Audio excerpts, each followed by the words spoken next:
بسم الله الرحمن الرحيم والصلاة والسلام على أشرف المرسلين. السلام عليكم. Bonjour tout le monde.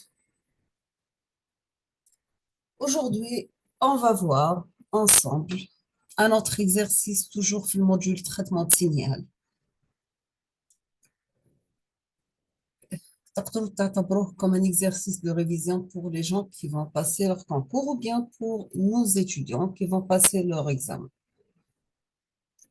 On va commencer, comme toujours, par l'énoncé de l'exercice. Nous avons soit le spectre de Fourier d'un signal x de t représenté ci-dessous. X de f égale à 0,5 pour f égale à 0, égale à 1 pour f égale à plus ou moins 10 kHz, égale moins 0,25 pour f égale plus ou moins 30 kHz. Nous avons que, comme question, on remarque que le spectre de Fourier de ce signal est purement réel et aussi pair par rapport à f.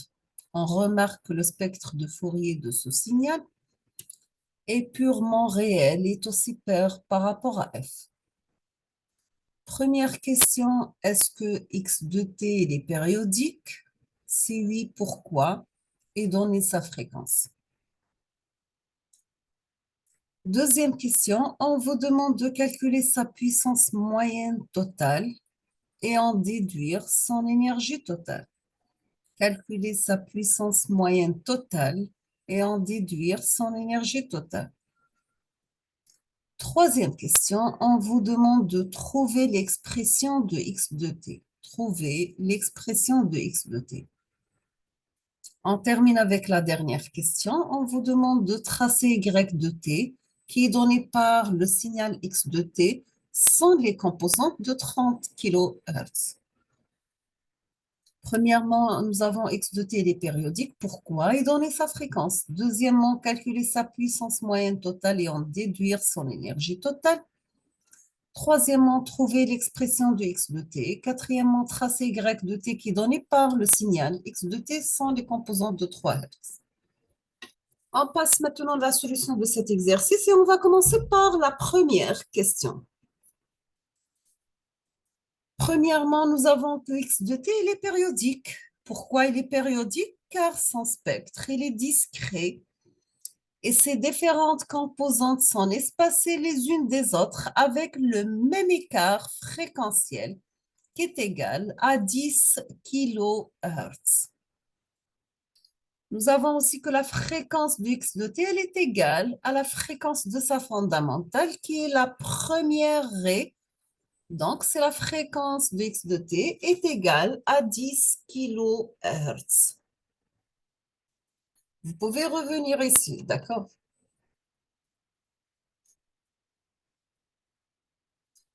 Donc, nous avons pour une fréquence qui est égale à 0, c'est 0,5, plus ou moins 10, c'est 1. Pour 20 égale à 0, pour moins 30 et plus 30, c'est moins 0,25. Et la fréquence est égale à 10 kHz. Deuxième question, nous avons, c'est pour calculer l'énergie et la puissance. Dans notre cas, comme il s'agit d'un signal périodique, sa puissance, son énergie totale est infinie. Nous allons calculer sa puissance moyenne totale d'après le théorème de Perceval. Donc, toujours le théorème de Perceval, c'est un théorème pour la conservation d'énergie. C'est quoi la conservation d'énergie? C'est que l'énergie domaine temporel, elle est la même domaine fréquentiel. Donc, si on va calculer l'énergie domaine temporel ou bien domaine fréquentiel, on aura la même valeur. Dans notre cas, nous avons notre signal qui est domaine fréquentiel, donc on doit calculer la puissance dans le domaine fréquentiel. On va utiliser la formule suivante. La puissance de x de t, domaine temporel est égal à 1 sur grand t, un intégral entre moins t sur 2 et plus t sur 2, x de t élevé au carré en valeur absolue de t ça, domaine temporel qui est égal à la somme des alpha n pour n varie de moins l'infini à plus l'infini, la somme de alpha n et v au carré, c'est le domaine fréquentiel. Donc, sachant que les alpha n sont les coefficients de Fourier. Ça, c'est la formule de Perceval. C'est ça, c'est le théorème de Perceval de conservation d'énergie.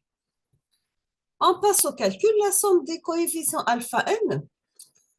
Dans notre cas, nous avons pour les coefficients alpha n, c'est 0,5 v au carré, plus 2 fois la valeur 1, plus 2 fois la valeur 0,25 v au carré. Après calcul et simplification, on aura la valeur de la puissance égale à 2,375. Maintenant, on passe la question. On vous demande de mettre x de t, mais la forme. Donc, on revient à la question pour un petit rappel.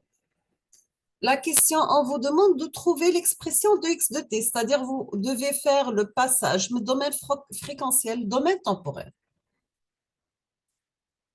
On peut écrire x de t, mais la forme, sachant que x de t, c'est toujours CA0 plus la somme des AN par cosinus plus la somme des BN par sinus. Dans notre cas, c'est un signal pair, donc on n'aura que les AN, les BN sont nuls.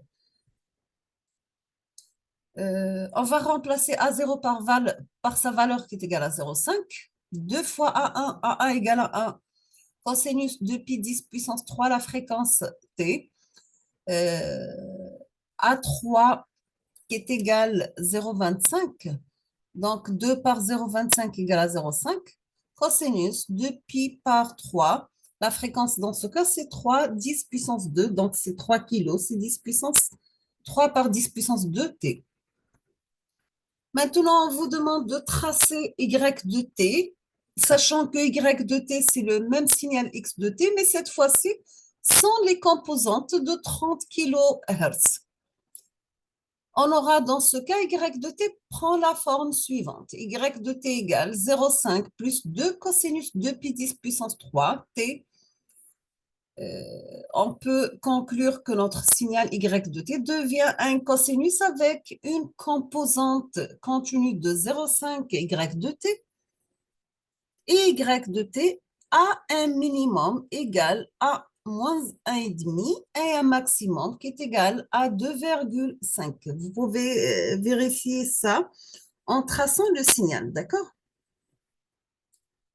Nous sommes arrivés à la fin de cette vidéo et cet exercice. Je vous souhaite bon courage, bonne chance et à la prochaine.